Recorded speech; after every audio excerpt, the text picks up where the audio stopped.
I was in the middle of a strategy meeting when my phone buzzed. The message that appeared made everyone in the room irrelevant for about 10 seconds. I'm not your possession. I'll come home late tonight. Don't call me. Short, cold, definitive. I read it twice. Then I typed back without hesitation. I'm not your husband anymore. Don't come back.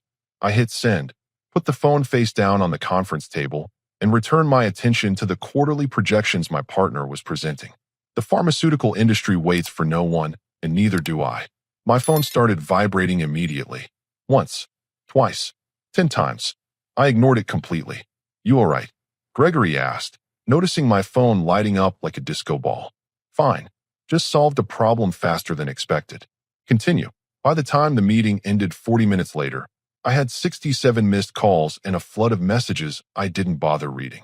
I powered off the phone entirely. Here's what you need to understand. This wasn't sudden. My wife had been different for months.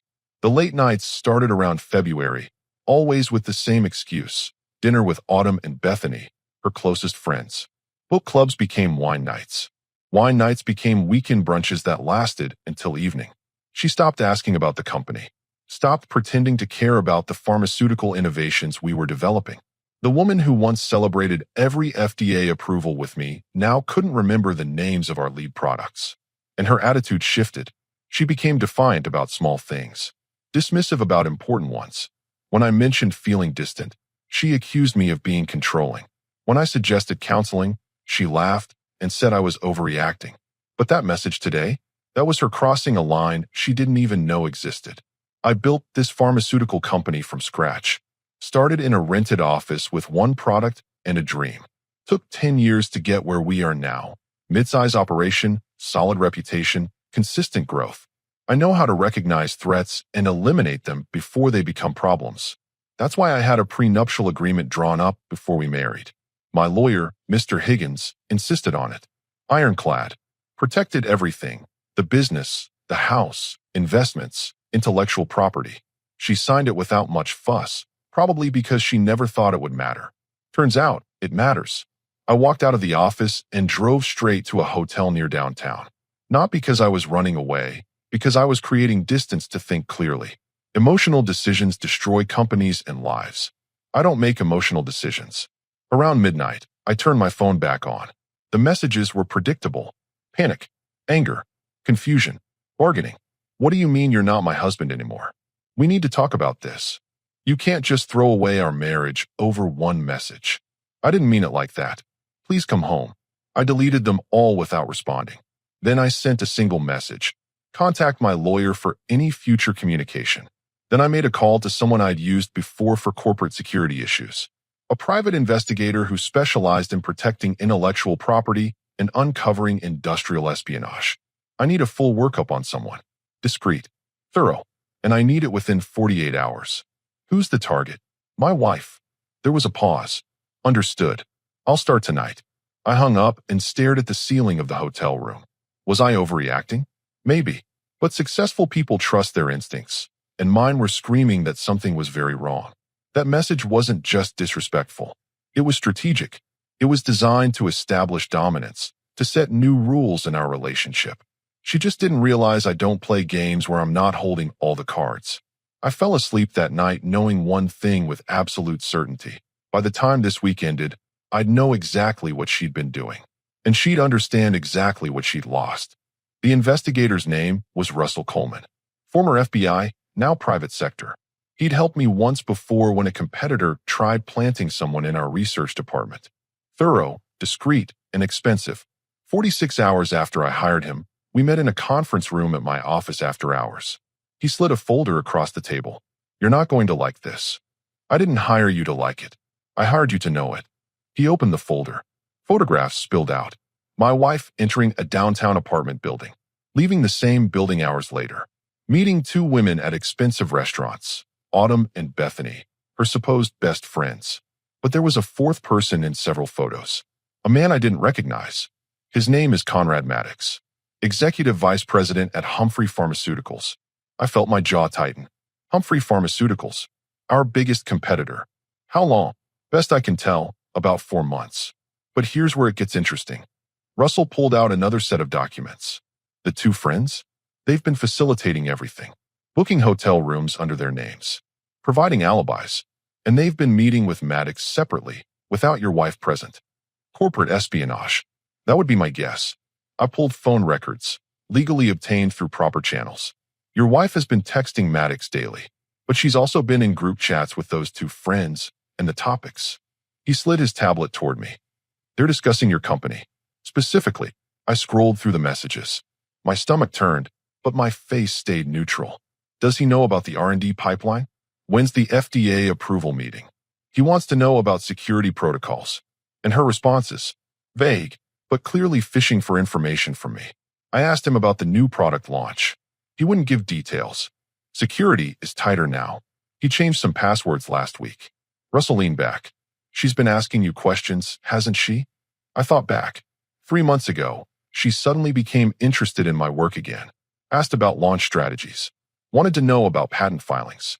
Seemed curious about our security systems. I deflected every time. Chalked it up to renewed interest in our marriage.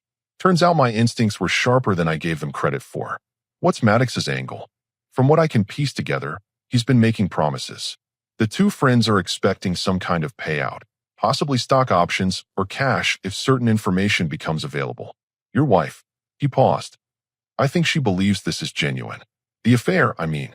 She might not fully understand she's being used. That's not my problem. Fair enough. Russell closed the folder. There's one more thing. Humphrey Pharmaceuticals has been unusually aggressive lately, undercutting our bids, launching competing products right before ours hit the market, almost like they have inside information.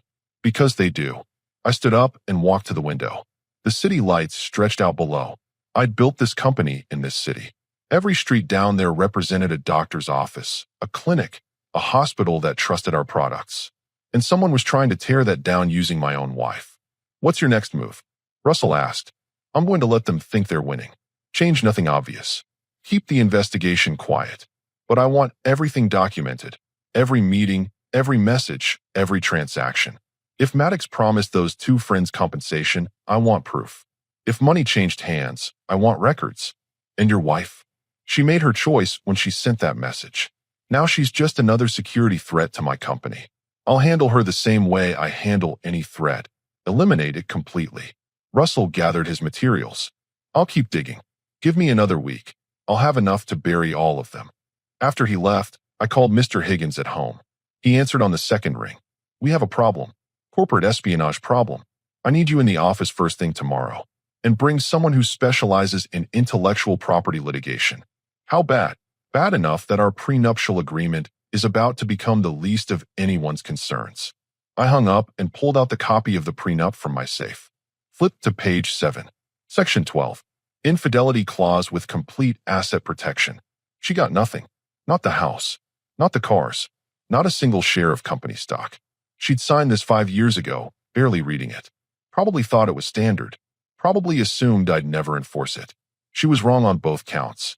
I drafted a single email to my executive team. Implement Security Protocol Delta. Effective immediately. No exceptions. Delta Protocol meant compartmentalized information. Password rotations. Restricted access to sensitive files. Anyone asking unusual questions would be flagged. My phone buzzed. Another message from her. Please. We need to talk. I'm sorry. I blocked the number and went back to work. Security Protocol Delta went live at 6 a.m. Every employee received new credentials. Access logs were monitored in genuine time. Sensitive files were moved to encrypted servers with biometric authentication. My wife had no idea the walls were closing in. She kept calling from different numbers, friends' phones, blocked numbers, even the office landline once. I ignored every attempt. Let her panic. Let her wonder. Panic makes people sloppy, and I needed her sloppy.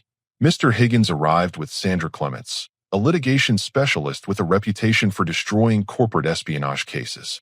She didn't waste time with pleasantries. Show me everything. I laid out Russell's findings. The photographs, the message logs, the connection to Conrad Maddox, the suspicious timing of Humphrey Pharmaceuticals' competitive moves. Sandra studied the materials for 20 minutes without speaking. Finally, she looked up. This is actionable, criminally and civilly. If we can prove Maddox solicited proprietary information through your wife, Humphrey Pharmaceuticals is liable. If the friends received compensation or promises of compensation, they're co-conspirators. What about my wife? Depends on what she knew and when. But the infidelity alone triggers your prenup. She gets nothing in the divorce. The espionage angle is separate. We can pursue charges if you want to push it that far. I want maximum pressure. On all of them. Higgins cleared his throat. There's a tactical consideration. If we move too fast, they'll lawyer up and stop communicating. We need them to incriminate themselves further. So we wait. We set a trap, Sanders said. Your wife doesn't know you have this information yet. She probably thinks you're just upset about the message. Use that. Draw her out. Get her to say something incriminating. I considered it. Part of me wanted to end this immediately. But the strategic part, the part that built a pharmaceutical company from nothing, understood the value of patience. What do you suggest? Arrange a meeting. Make her think there's a chance at reconciliation. Bring a recording device. Let her talk. People confess when they think they're being forgiven. That evening, I sent a message from a new number. We should talk. Dinner tomorrow. Just us. She responded in 30 seconds. Yes, please. Where? Riverside Grill. 7 p.m. I'll be there. Thank you for giving us a chance. I didn't respond. The next day, Russell called with an update. Maddox met with the two friends yesterday. I've got audio. They were in a public park. Thought they were being careful. They weren't. Send it to me. The recording was damning. Bethany's voice. He keeps asking if she got the information yet. I told him she's working on it. Autumn's voice. What if she can't get it? We were promised $20,000 each if this works. She'll get it. She's motivated. She thinks Maddox is going to leave his wife for her. Laughter. Cruel, calculating laughter. Does she know we're getting paid? Of course not. She thinks we're helping her have an affair. She has no idea this is business. I listened to it twice. My wife wasn't just betraying me. She was being used by people she trusted. People who were laughing about it. I felt nothing. No anger. No sadness. Just cold calculation. By 6:30 p.m., I was at Riverside Grill. I'd chosen a table in the back, quiet but not private. I wore a recording device, legal in our state with single-party consent. She arrived at 7:05, dressed carefully, hair done, makeup precise. She looked nervous. She sat down across from me. Thank you for meeting me. You said you wanted to talk. Talk. I'm sorry about the message. I was angry. I didn't mean. Yes, you did. People mean what they say when they think no one will challenge them. She flinched. Our marriage has problems. I know that. But we can fix this. We can go to counseling. We can. Answer a question first. When did it start? When did what start? Don't insult me. The affair. When did it start? Her face went pale. I don't know what you're talking about.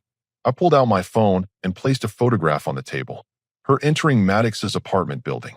The color drained completely from her face.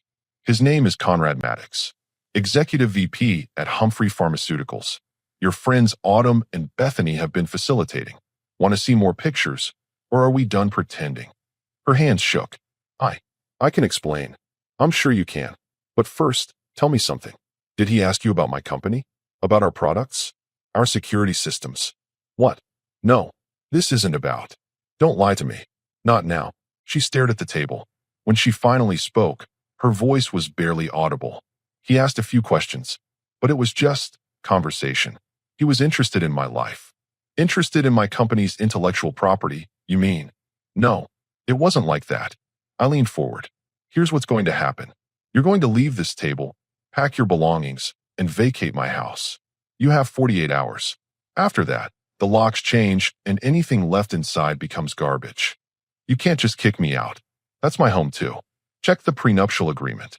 Page 7. The house is mine. Always was. Tears started falling.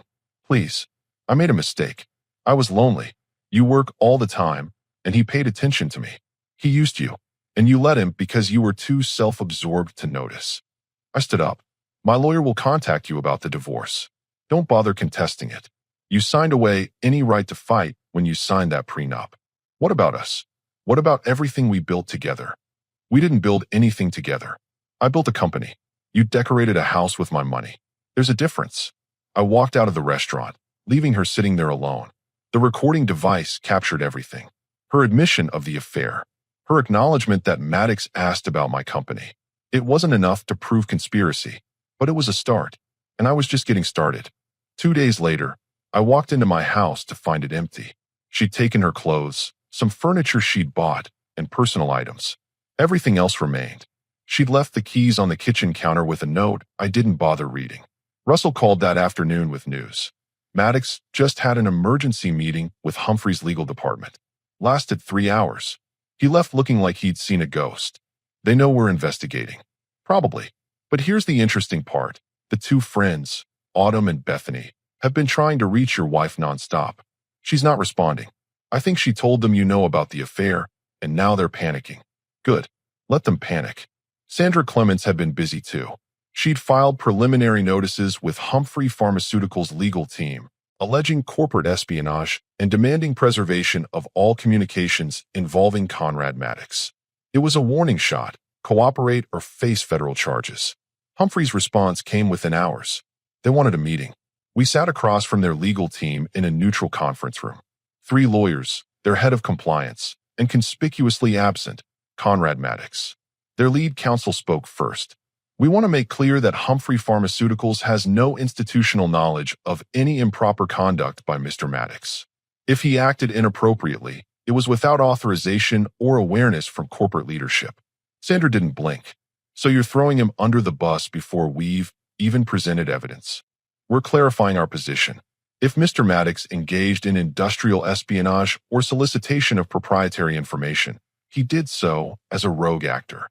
Convenient. And the payments to Autumn Reeves and Bethany Walsh, were those rogue too? The Humphrey lawyers exchanged glances. They hadn't known we had that information. We'll need to investigate those allegations. You do that. In the meantime, Mr. Maddox is suspended pending investigation, correct? As of this morning, yes. I spoke for the first time. Not good enough. I want him terminated. I want a formal admission that your company's recent competitive advantages came from stolen information. And I want assurances this never happens again, in writing, with financial penalties attached. That's a significant ask. It's a reasonable demand considering the alternative is federal prosecution and a public scandal that destroys your reputation. The meeting ended with them asking for 48 hours to confer with their board. We agreed. That same evening, my wife showed up at my office. Security called before letting her up. She's insistent, sir. Says it's an emergency. Let her come up. But stay close. She walked into my office looking destroyed. Hair uncombed. No makeup. Dark circles under her eyes. They used me, she said without preamble. I know. Autumn and Bethany. They were working with Conrad the whole time. They got paid. Did you know that? They got paid to help him get information from me. Yes, I knew. She sank into a chair. He doesn't want me anymore. Once you started investigating, he cut off all contact. Won't answer my calls. His company fired him today. Did you do that? His company is protecting itself, like any intelligent organization would. The prenup. I read it. All of it this time. I don't get anything, do I? No, you don't. The house, the cars, the savings, it's all yours. It always was. You just didn't bother to understand what you signed. She looked up at me. I made a terrible mistake. You made several. But the mistake wasn't the affair. The mistake was thinking you were clever enough to play games with someone who built a business from nothing. I didn't get here by being naive or trusting. I never wanted to hurt your company. I was unhappy, and he made me feel special. He made you feel useful. There's a difference. You were a tool to access my company's information. When the tool broke, he discarded it. I deserve that. Yes, you do. She stood up slowly. I signed the divorce papers this morning. Your lawyer should have them by now. Good. Is there any way to fix this? I looked at her directly. You sent me a message telling me you weren't my possession and I shouldn't call you. I respected that. I stopped calling. I stopped caring. And I'm not starting again just because you finally realized what you threw away. So that's it. That was at the moment you hit send on that message. Everything since then has just been paperwork. She walked to the door, then stopped. For what it's worth, I'm sorry. Being sorry doesn't return stolen time. It doesn't undo betrayal. It's just words people say when they face consequences. She left without another word. 48 hours later, Humphrey Pharmaceuticals delivered their response. Conrad Maddox was terminated with cause. No severance. They admitted to competitive advantages gained through improper channels and agreed to financial remedies. They implemented new ethics protocols and invited third-party auditing. More importantly, they provided full documentation of Maddox's scheme, including payment records to Autumn and Bethany, $20,000 each, paid through shell companies. Proof of conspiracy. Sandra smiled when she saw the documents. This is criminal prosecution territory. Wire fraud, conspiracy, corporate espionage. We can destroy all three of them. Do it. Russell confirmed that Autumn and Bethany had already hired lawyers, cheap ones. They were trying to negotiate immunity deals, which meant they'd testify against Maddox and possibly my wife. My wife's lawyer called Higgins asking about potential criminal exposure. Higgins told him to wait and see what prosecutors decided. I didn't feel victorious. I didn't feel angry. I felt nothing except satisfaction that a problem had been identified, contained, and eliminated. That's what you do with threats. You don't debate them. You don't negotiate with them. You remove them. The criminal investigation moved faster than expected. Federal prosecutors loved cases with clear evidence and willing witnesses. Autumn and Bethany turned on everyone, Maddox, my wife, even each other, the moment they understood the severity of charges they faced. Their lawyers negotiated immunity deals in exchange for testimony. They provided emails, text messages, recorded phone calls, everything documenting how Maddox recruited them, what information he wanted, how much he paid them. My wife's name appeared throughout, not as a mastermind, but as a willing participant who asked me questions on his behalf, who photographed documents when I left my home office unlocked, who repeated conversations about product launches and FDA timelines. She claimed ignorance, said she thought it was harmless pillow talk, that she didn't understand the implications. The prosecutors didn't buy it. Neither did I. Conrad Maddox faced the most serious charges: wire fraud, theft of trade secrets, conspiracy. His lawyer tried to negotiate, but prosecutors had too much evidence. He was looking at actual prison time, not just fines. My wife faced lesser charges as an accessory, but her public defender made it clear she had two choices: plead guilty and hope for probation, or go to trial and risk incarceration. She chose to plead guilty. The day of her plea hearing, I sat in the back of the courtroom, not out of concern or lingering attachment, purely to witness the conclusion of this chapter. She stood before the judge, her voice shaking as she admitted to conspiracy to commit corporate espionage. The judge sentenced her to 2 years probation, 300 hours community service, and restitution payments to my company. She glanced back at me once as they let her out. I showed no expression. There was nothing to express. That evening, Gregory and I had dinner at the same restaurant where I'd confronted her weeks earlier. He raised his glass to security protocols and prenuptial agreements. I clinked his glass to both. The company's stronger now. The attempted breach exposed vulnerabilities we didn't know we had. Silver lining. Every attack reveals weakness. Smart people patch the holes instead of pretending they don't exist. Speaking of which, Humphrey Pharmaceuticals reached out. They want to discuss a potential collaboration. I raised an eyebrow. After all this? New leadership. They cleaned house after the scandal. Board brought in fresh executives who want to repair the relationship. Apparently, they're impressed by our security infrastructure now. Tell them we're open to discussions, but only after a 12-month cooling-off period, and only if they agree to joint ethics oversight. Gregory nodded. I'll relay that. How are you holding up personally? Fine. That's it. Just fine. What else is there? A problem emerged. I addressed it. Life continues. Most people would be more affected by their spouse committing corporate espionage. Most people make emotional decisions. I don't have that luxury. He studied me for a moment. You know, when you first told me what happened, I thought you were being too harsh, too cold. But watching how you handled it, protecting the company, protecting yourself, never flinching, I understand now. You didn't just react. You executed a strategy. Every situation is strategic if you approach it correctly. Marriage, business, conflicts, they all follow the same principles. Identify objectives, assess resources, eliminate obstacles, achieve goals. And the emotional component. Emotions are data points, not decision makers. I registered anger, betrayal, disappointment. I processed those feelings. Then I moved forward based on facts and optimal outcomes. My phone buzzed. A message from an unknown number. I know you won't respond, but I wanted you to know I understand what I lost. You were right about everything.